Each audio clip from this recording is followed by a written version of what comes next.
رب العالمين والصلاة والسلام على سيد المرسلين وخاتم النبيين وعلى آله وصحبه أجمعين أما بعد أعوذ بالله من الشيطان الرجيم بسم الله الرحمن الرحيم قال رسول الله صلى الله عليه وسلم لا يؤمن أحدكم حتى أكون أحب إليه من والده وولده والناس أجمعين أو كما قال لا يؤمن أحدكم حتى يكون هواه تبعا لما جئت به أو كما قال من أحب سنتي فقد أحبني ومن أحبني فقد معي في الجنة صدق رسوله النبی الکریم۔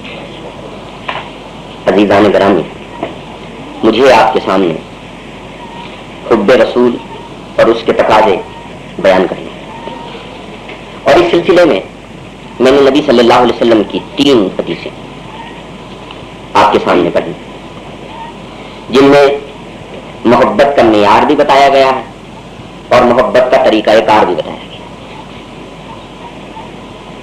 پہلی بات تو محبت کا معیار بتایا گیا اور وہ معیار یہ ہے کہ تم میں سے کوئی شخص اس وقت تک صاحب ایمان نہیں ہو سکتا جب تک کہ میں اسے اس کے والدین، اس کی اولاد اور تمام لوگوں سے زیادہ محبوب نہ ہو جائے۔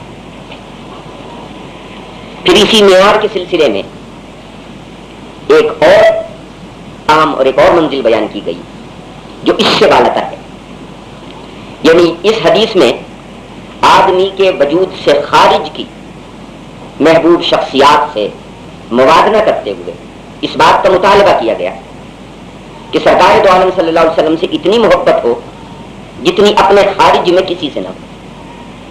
یعنی آدمی خارجی طور پر اپنے وجود سے ہٹ کے جن چیزوں سے پیار کرتا ہے ان میں والدین سب سے پہلے آتے ہیں، کیونکہ وہ جب آنکھ کھولتا ہے تو اپنے گرد و پیش میں سب سے پہلے جن شخصیات کو دیکھتا ہے، جن سے اس کا رابطہ ہوتا ہے، جو اس کی ضرورتوں کے کفیل ہوتا ہے، جو اس کی محبتوں کا محور و مرکز ہوتے ہیں، وہ اس کی ماں ہے، وہ اس کی باپ ہے۔ پھر جب وہ بڑا ہوتا ہے تو اس کی محبتوں کا جو منظر ہے وہ تبدیل ہوتا ہے، تو پھر وہ اپنی اولاد سے پیار کرتا ہے۔ اور پھر اسی مرحلے میں وہ لوگ آتے ہیں جو راہ زندگی میں اس کے راہی ہیں، اس کے ساتھی ہیں۔ ورنہ سے اجمعین میں وہ اس کی بیوی بھی آ گئی، اس کے دوست احباب بھی آئے، اس کے عزیز و اقربا بھی آ گئے، اس کے یار آشنا بھی آ گئے، اس راستے اور اس زندگی کے راستے کے سارے راہی آ گئے۔ تو آپ نے دیکھا کہ اس پوری حدیث میں جن سے زیادہ پیار کرنے کا مطالبہ کیا گیا ہے وہ خارج وجود اشیاء ہیں۔ اب دوسری حدیث میں بات کی گئی آدمی کے اپنے وجود کی، تو فرمایا کہ تم میں اس وقت تک کوئی شخص صاحب ایمان نہیں ہو سکتا جب تک کہ اس کی خواہشات، اس کی تمنائیں، اس کی آرزویں، اس کی امیدیں بھی میرے لائے ہوئے دین کے تابع نہ ہو جائیں۔ یعنی اس میں معیار بھی بتا دیا ہے اور طریقہ کار بھی بتا دیا۔ معیار تو یہ ہے کہ تمہاری خواہشات کا محور، تمہاری تمناؤں کا مرکز اور تمہاری ان تمام محسوسات کا دائرہ عمل جو ہے وہ میری محبت ہونی چاہیے۔ اور اس محبت کا طریقہ کار کیا ہے کہ میں جو کچھ لے کے آیا ہوں اس کا اتباع اس بات کا اظہار کرے گا کہ واقعی تم مجھ سے محبت کرتے ہو یا نہیں کرتے۔ یعنی محبت جب تک اپنے اظہار کی منزل میں نہ آ جائے تو محض ایک دعویٰ ہے، اور دنیا کا ہر دعویٰ اپنی ایک دلیل چاہتا ہے۔ تو لہٰذا جب کوئی یہ کہتا ہے کہ میں رسول سے محبت کرتا ہوں صلی اللہ علیہ وسلم، تو اس محبت کو خود رسول نے مجرد دعوے کی حد پر نہیں چھوڑا، بلکہ وہ طریقہ کار بتا دیا کہ جب تم یہ دعویٰ کرو گے تو اس دعوے کو اس کسوٹی پر پرکھا جائے گا کہ تمہاری خواہشیں، تمنائیں، تمہاری آرزویں میرے تابع ہو گئی ہیں کہ نہیں ہو گئی۔ پھر اسی طریقہ کار کو مزید واضح اس تیسری حدیث میں کیا جو میں نے سب سے آخر میں پڑھی۔ فرمایا کہ جس شخص نے میرے طریقہ کار سے محبت کی، من احب سنتی، جس نے میری سنت سے محبت کی، فقط احبنی، تو صرف اسی نے مجھ سے محبت کی۔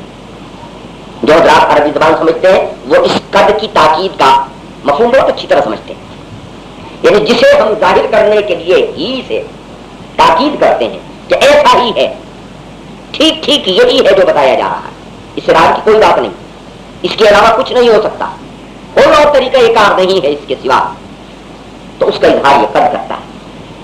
فقط احبنی، تو اسی نے صرف مجھ سے محبت کی، جس نے میرے طریقہ کار سے محبت کی اسی نے مجھ سے محبت کی۔ اور پھر اس معیار کو بیان کرنے کے بعد اور اس طریقہ کار کو بیان کرنے کے بعد پھر نبی صلی اللہ علیہ وسلم نے اس کے آخر میں اس کا اجر اور انعام بھی بیان فرما دیا، اور وہ انعام یہ ہے کہ جس نے مجھ سے محبت کی جنت میں اسے میرا قرب نصیب ہوگا۔ اور جہاں تک ان کے قرب کی بات ہے تو دراصل اہل ایمان اللہ کی رضا اور جنت کے انعام کے لیے بے چین ہیں، یہ وہ وعدے ہیں اللہ کے ان سے جو تقاضا ایمان پورے کرنے کے سلسلے میں اللہ نے کیے۔ اور میں یہ کہتا ہوں کہ اللہ کی رضا بہت بڑا انعام، جنت سے بھی بڑا انعام، لیکن محمد صلی اللہ علیہ وسلم کو قرب تو 100 جنتوں کی ایک جنت ہے، وہ ساری جنتوں سے بڑی جنت ہے۔ اور میں یہ کہتا ہوں کہ ہے تیرے دیدار کی خاطر ہی جنت بھی عزیز، ہے تیرے دیدار کی خاطر ہی جنت بھی عزیز، ماں میں سر ہوگا تیرا روئے انور دیکھنا، یعنی ہمارے لیے جنت محض آپ کا دیدار، محض آپ کا قرب، محض آپ کی ملاقات، یہ 100 جنتوں کی جنت، یہ ہزاروں فردوسوں کی فردوس، یہ لاکھوں انعاموں کا انعام، تو یہ کسے ملے گا؟ من احب سنتی، جس نے میری سنت کے ساتھ پیار کیا، جس نے میرے طریقہ کار کے ساتھ پیار کیا۔ اب ہم اس گفتگو کو آگے لے کے چلتے ہیں کہ یہ محبت کیا ہے، یہ حب کیا ہے، اور ہم جن سے پیار کرتے ہیں اس پیار کے اظہار کے لیے کیا ضرورتیں اختیار کرتے ہیں، اور جو لوگ ہمیں اس پیار کو قبول کرتے ہیں وہ قبولیت کی کیا شرائط رکھتے ہیں۔ حضرات محبت ایک ایسا معاہدہ ہے کہ اس معاہدے میں ہم سب بندھے ہوئے، کوئی فرد، کوئی ذی نفس ایسا نہیں ہے جو محبت کی کشش سے باہر ہو، بلکہ میں تو یوں کہوں گا کہ کائنات کا ہر ذرہ، ذرے سے آفتاب تک جس نظم میں پرویا ہوا ہے وہ باہمی کشش کیا نظم ہے، اسے آپ سائنسی نقطۂ نظر سے باہمی شکل ہی تو کہتے ہیں نا، جس کی بنیاد پر تصادم نہیں ہوتا اس کائنات میں، ہر شے متحرک ہے، ہر شے راہی ہے، ہر چیز چل رہی ہے، اور یہ سارے ایک ہی راستے کے راہی اسی فضا میں تیر رہے، لیکن ان میں تصادم نہیں ہوتا۔ تصادم کیوں نہیں ہوتا؟ کہ یہ ایک دوسرے کے ساتھ جذب و کشش کرتے ہیں، تو لہٰذا جذب و کشش ہی کا نام تو محبت ہے، اور یہ تصادم سے بچنے کی سب سے بڑی صورت ہے۔ اور جس دن یہ جذب و کشش ختم ہوتی ہے اسی دن تصادم ہو جاتا ہے، اور جہاں یہ جذب و کشش ختم ہوتی ہے وہیں تصادم ہو جاتا ہے، اور جہاں تصادم ہوتا ہے وہیں قیامت آ جاتی ہے۔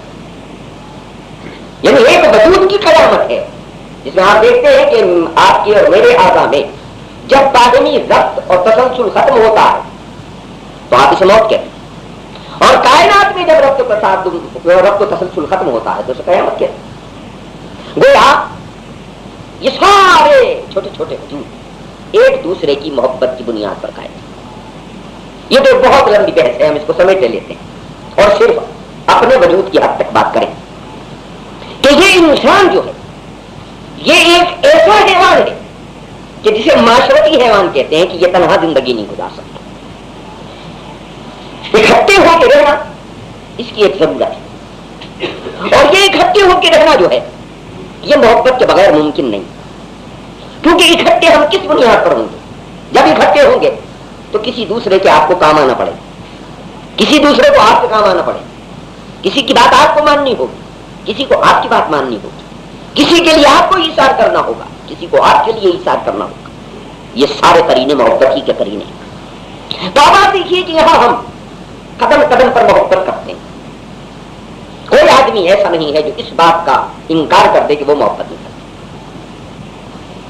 ہم اپنی زندگی کا آغاز کرتے ہیں تو سب سے پہلے اپنے گھر سے، جہاں ہم آنکھیں کھولتے ہیں تو وہاں ہماری محبتیں والدین کے ساتھ اور پار کے ان لوگوں کے ساتھ متعین ہوتی ہیں جو ہم سے جتنے قریب۔ اس بات کو سمجھنے کے لیے پھر یہ بات سمجھ لیجیے کہ دراصل محبت کے 3 بنیادی تقاضے ہیں اور اس کی پیدائش کے 3 ہی بنیادی عوامل ہیں۔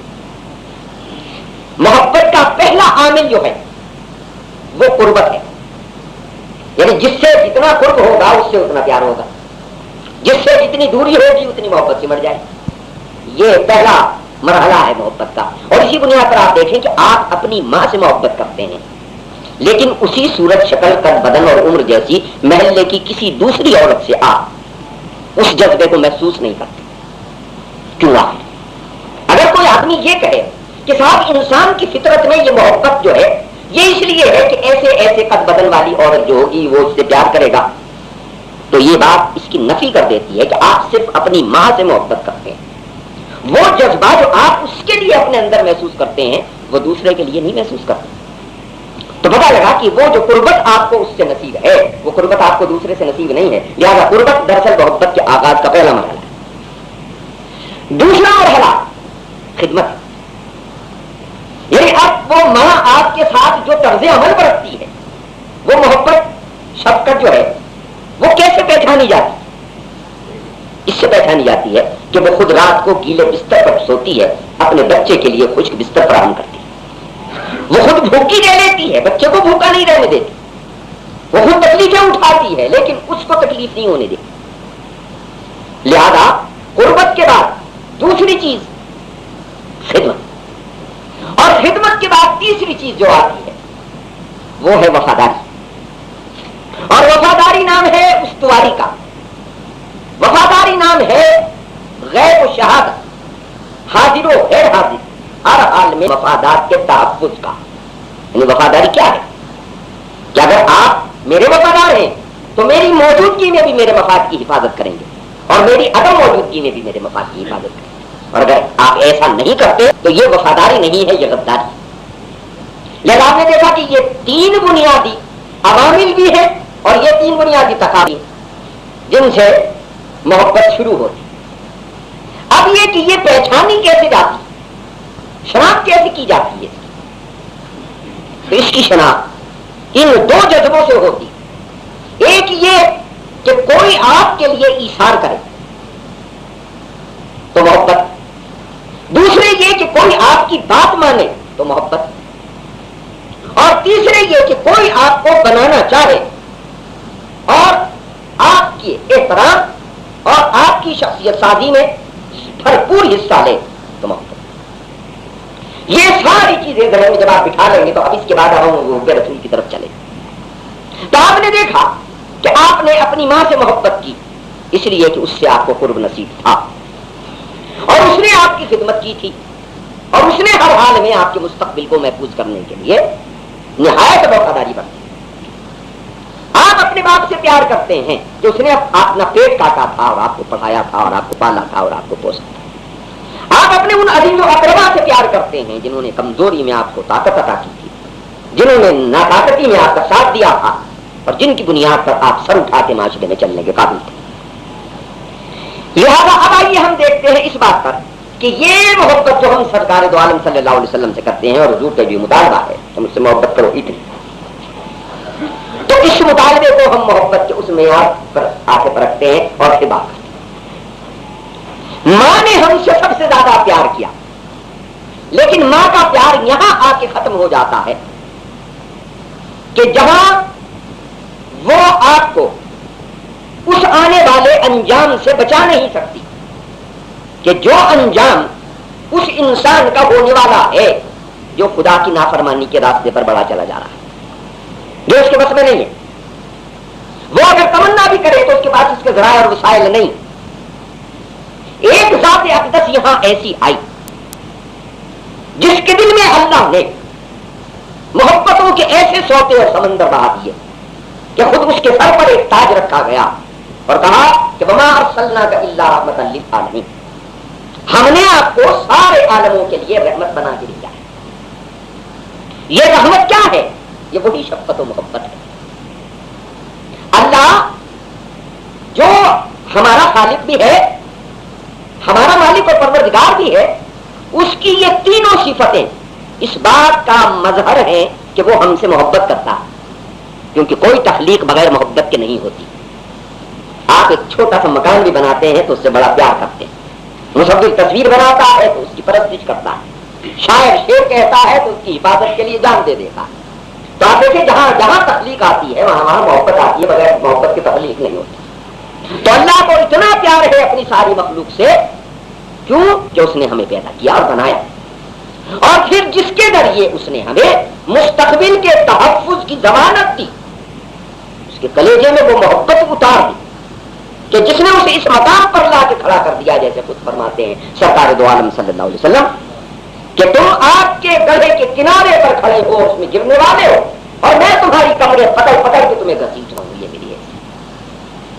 اور اسی محبت کا وہ تقاضا وہاں ان کی سیرت طیبہ میں نظر آتا ہے کہ ہرا کی خلوت سے اٹھے ہیں تو طائف و احد و حنین و تبوک سے ہوتے ہوئے جن مراحل سے وہ گزرے ہیں, اور دروازے دروازے جس دین کی وہ دعوت دیتے ہوئے آئے ہیں, وہ آپ کے اور میرے مستقبل کے تحفظ کی ضمانت تھی.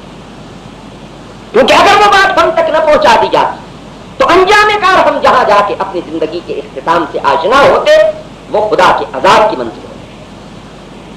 پھر یہ بات بھی یاد رکھی کہ محبت کے بغیر پرورش نہیں ہوتی. اللہ جس ماں سے ایک بچہ پلواتا ہے اس کے دل میں ایک بچے کے برابر محبت اتارتا ہے, جس سے 2 بچے پلوانے ہوتے ہیں اسے اتنی ہی محبت دیتا ہے, اور جس سے اس سے زائد بچوں کی پرورش مطلوب ہوتی ہے اسے اتنی محبت دیتا ہے. اور جس کے دل میں اللہ جتنا پیار اتارتا ہے اتنی ہی اولاد عطا فرماتا ہے. یہ بھی ایک فطری بات ہے. اس کی ذرا سی وضاحت کر دوں. اگر کوئی یہ کہے, جیسے پہلے میں نے ایک نقطہ آپ سے عرض کیا تھا کہ صاحب عورت کی فطرت ہے کہ وہ بچوں سے محبت کرتی ہے, میں کہتا ہوں نہیں, یہ جھوٹ ہے, یہ خلاف واقع, یہ خلاف تجربہ. وہ صرف اپنے بچے سے پیار کرتی اگر کہ اس کا بچہ بہت کالا ہو, بدصورت ہو, گندا ہو, اور اس کا آپ بہت خوبصورت بچہ دیکھ کے کہیں ذرا اس سے پیار کرو, نہیں کرے. میں نے اس کا ایک مشاہدہ کیا. میں ایک دفعہ ایک بس میں سفر کر رہا تو آگے کچھ عورتیں چڑھی, اور یہ اس قبیلے اور قسم کی عورتیں تھیں جیسے آپ نے دیکھا ہوگا وہ پنجاب کے دیہات میں گاتی بجاتی پھرتی ہیں, وہ ہاتھ میں ان کی گڑوی ہوتی ہے اسے بجائے, اس طرح کی. اس کی گود میں ایک بچہ, کالا سا بچہ, بدبودار سا بچہ, گندا سا بچہ, اس کی ناک بہ رہی. یہ ساری باتیں میں نے اس وقت دیکھی یا غور کی جب وہ مرحلہ پیش آیا جس کا میں ابھی اظہار کرنے لگا. اچانک اس نے اسے پیار کیا تو مجھے چٹ کی آواز آئی تو نظر اوپر اٹھ, اس بچے پر نظر پڑی, پھر جھک گئی. تھوڑی دیر بعد پھر وہی آواز آئی تو پھر میں نے دیکھا کہ وہ اس بچے کو چوم رہی. تو میں نے سوچا اگر مجھے کوئی 1,000 روپے بھی دے اور کہے جناب صاحب ذرا اس بچے کو ایک دفعہ چوم تو دیجیے, میں اس کے لیے آمادہ نہیں ہو سکتا, آپ بھی نہیں ہو سکتا, کیونکہ اس کے لیے ہمارے کلیجے میں کچھ بھی نہیں. میں سوچا ایسا نہ ناک ہے, نہ رنگ ہے, نہ بدن ہے, نہ قد ہے, نہ خوشبو ہے, یعنی وہ چیز جس کے لیے ہم کہتے ہیں یہ اٹریکشن ہے, یہ دلچسپی کا سبب ہے, وہ اس میں کچھ موجود نہیں. لیکن آپ کسی بہت ہی خوبصورت, کسی ترک کا بچہ, کسی شامی کا بچہ, کسی جرمن کا بچہ اسے دیں اور کہیں ذرا چون کے بتائیں, اسے نہیں چونے گی. وہ ساری محبتیں اس کے کلیجے میں اس کالے پیلے نیلے اودے بچے کے لیے, اس لیے کہ اسی کی محبت اللہ نے اس کے دل میں اتاری, خوبصورت بچے کی محبت نہیں اتاری. یہ بات کی دلیل کے طور پر میں نے بات پیش کی آپ کو کہ اپنے ہی بچے سے محبت کرتا ہے. تو اب جس عورت کو اللہ ایک بچہ دیتا ہے اسے ایک بچے کی محبت دیتا ہے, اور جسے 4 دیتا ہے اسے 4 کی محبت دیتا ہے, اور جسے ساری کائنات کے لیے اللہ نے رحمت بنا کے بھیجا اسے سارے انسانوں کی محبت اس کے کلیجے میں اتار دی. اور یہی بات وہ ہے کہ وہ دروازے دروازے اپنے دین کو پہنچانے کے لیے پہلے خود شرائط برداشت کرتے ہیں اور پھر خطبہ حجۃ الوداع میں یہ ذمہ داری آپ کی لگا دیتے ہیں کہ جو یہاں حاضر ہے وہ غائب تک پہنچا دیں. بلغوا عنی لو کان آیہ, پہنچاؤ میری طرف سے چاہے تمہارے پاس ایک ہی آیت ہو. کیوں کہ یہ پہنچاؤ گے تو یہ نسل انسانی اس عذاب سے بچے گی, یہ پہنچاؤ گے تو یہ لوگ جنت کے انعام تک پہنچیں گے. اور اگر تم نے یہ نہ پہنچایا یہ تباہ ہو جائے, یہ برباد ہو جائے. اور کیونکہ میں ان سب سے پیار کرتا ہوں, اس لیے پیار کرتا ہوں کہ خدا نے مجھے ان کی ہدایت کے لیے مبعوث فرمایا. اور میری بعثت جو ہے وہ محدود نہیں ہے, وقتی نہیں ہے, مقامی نہیں ہے, علاقائی نہیں, بلکہ وہ نامحدود ہے. کافۃ للناس بشیرا ونذیرا, سارے انسانوں کے لیے میں سب کے لیے ڈرانے والا ہوں کہ باز آ جاؤ, اس انجان بد سے ڈرو جو خدا کی نافرمانیوں کی صورت میں تمہارے سامنے آئے گا. میں خوشخبری دینے والا ہوں کہ میرے راستے پر چلو گے تو اس انجام کو پہنچو گے کہ جہاں دودھ اور شہد کی نہریں تمہارا انتظار کر رہی. یہ محبت کا کریمہ تھا کہ انہوں نے ہم سے محبت کی.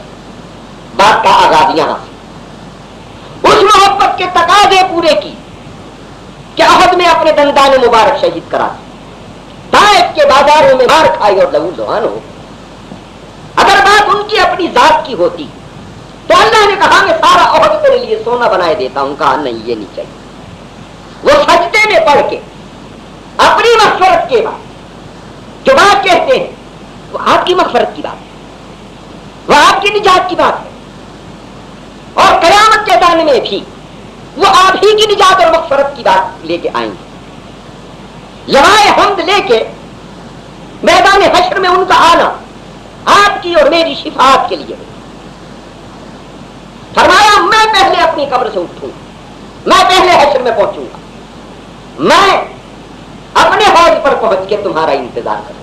یہ حوض کوثر کی حدیث ہے. دیکھو کتنے خوش قسمت ہیں وہ لوگ جن کا رسول اللہ صلی اللہ علیہ وسلم حشر کے میدان میں اس حوض پر کہ جس کی مٹی مسکمبر سے زیادہ خوشبودار ہے, جس میں پڑے ہوئے پتھر موتیوں سے زیادہ چمکدار ہیں, جس پر آسمان کے ستاروں جتنے کاسے رکھے ہیں, آپ گینے رکھے ہیں, گلاس رکھے ہیں, آپ کا انتظار ہو رہا ہے. آؤ میں تمہیں وہ پانی پلاؤں کہ پھر بقول جنت تک تمہیں پیاس نہ لگے. میں تمہارا منتظر ہو کے یہاں پہلے آ گیا, لیکن یہاں میرے پاس اس حالت میں نہ آنا کہ تمہارے کاندھوں پر حرام کے مار لگے ہوئے ہوں, نہ فرمانیوں کے تم نے پہاڑ اٹھائے ہوئے ہوں, خدا کی معصیت سے تمہارے چہرے کالے ہو رہے ہیں. اس حالت میں میرے پاس نہ. تو لہذا انہوں نے محبت کی ہم سے, اور ان کی محبت کا اظہار یہ ہے کہ ہدایت کا راستہ ہمارے لیے واشگاف کرتے ہیں. انہوں نے محبت کی ہم سے کہ قدم قدم پر وہ چراغ جلا دیجیے جو آپ کو اور مجھے گمراہ نہیں ہونے دیتے. انہوں نے محبت کی ہم سے, اور وہ ایک مسلسل تواتر کے ساتھ پہنچنے والی آواز آج ساری کائنات میں گونج رہی ہے. کہیں وہ آپ کی شکل میں ہے اور کہیں وہ میری شکل میں ہے. یعنی جہاں کوئی اللہ کے رسول کا نام لے کے آپ تک کی دعوت پہنچا رہا ہے وہ دراصل اس محبت کے تقاضے کو آگے بڑھا رہا ہے. تو آپ نے دیکھا کہ ہمارے محبوب نے ہم سے پیار کا تقاضا پورا کیا. اب ہم سے مطالبہ ہے کہ تم پورا کرو وہ تقاضا جو میری محبت کا تقاضا. جس طرح ایک بات کہتا ہے میں نے تجھے پیار سے پالا, میں نے تجھ سے محبت کی, تو اب تو بھی مجھ سے محبت کر. تو باپ سے کیسے محبت کرتے ہیں؟ پہلی محبت باپ کا احترام, دوسری محبت باپ کی پیروی, تیسری محبت انداز باپ کی خدمت. یعنی یہ تین قرینے ہیں محبت کے جس سے اب بیٹے کی محبت پرکھی جائے گی, جس سے مطیع کی محبت پرکھی جائے گی, جس سے مقتدی کی محبت پرکھی جائے گی. تو ہمارا مقتدی محمد صلی اللہ علیہ وسلم, ہمارا روحانی باپ محمد صلی اللہ علیہ وسلم, ہمارا ہادی و پیشوا محمد صلی اللہ علیہ وسلم. تو اب وہ ہماری محبت پر رکھنے کے لیے ایک معیار اور کسوٹی ہمارے سامنے رکھتی ہے, اور وہ یہ کہ مجھ سے اتنا پیار کرو کہ اتنا پیار کسی سے نہیں. مجھ سے اتنی محبت کرو کہ نہ باپ سے ہو, نہ ماں سے, نہ اولاد سے ہو, نہ دوست سے ہو, نہ یار سے ہو, نہ آشنا سے. اور ان سب سے جو تم محبتیں کرتے ہو تو کیسے کرتے ہو؟ باپ کا احترام کرتے, ماں کا احترام کرتے, اس کا کہنا مانتے. کوئی بیٹا تو نہیں کہا جو زبان سے یہ کہتا ہو ابا آپ سے ہم بڑا احترام کرتے ہیں, ہم آپ سے بڑی محبت کرتے ہیں. اور ابا کہے کہ ذرا پانی پلا دو تو کہ جی ہم پیار تو آپ سے بہت کرتے ہیں مگر پانی نہیں پلا سکتے. آپ کا باپ یہ کہتا کہ بیٹے تم مجھے باپ مانتے ہو؟ ہاں جی مان, بڑا احترام کرتا, آپ کی ہر خدمت کے لیے آمادہ ہوں, میں تو آپ کی محبت کے نعرے لگاتا ہوں, میں تو ساری دنیا میں چرچے کرتا پھرتا ہوں کہ آپ سے بڑا پیار کرتا ہوں. کہتے ہیں اچھا تو ذرا ایسا تو کرو کہ جس طرح میں چل رہا ہوں, جس راستے پر میں جا رہا ہوں, اور ذرا میرے ساتھ آ جاؤ. کہتے جناب پیار تو ہم آپ سے کرتے ہیں مگر اس راستے پر نہیں آ سکتے. یہ بات ایک بیٹے نے اپنے باپ سے کی. پھر ایک شوہر آیا, اس نے کہا بیوی سے میں تجھ سے بڑا پیار کرتا ہوں. کہا جناب کپڑے تو بنوا دے.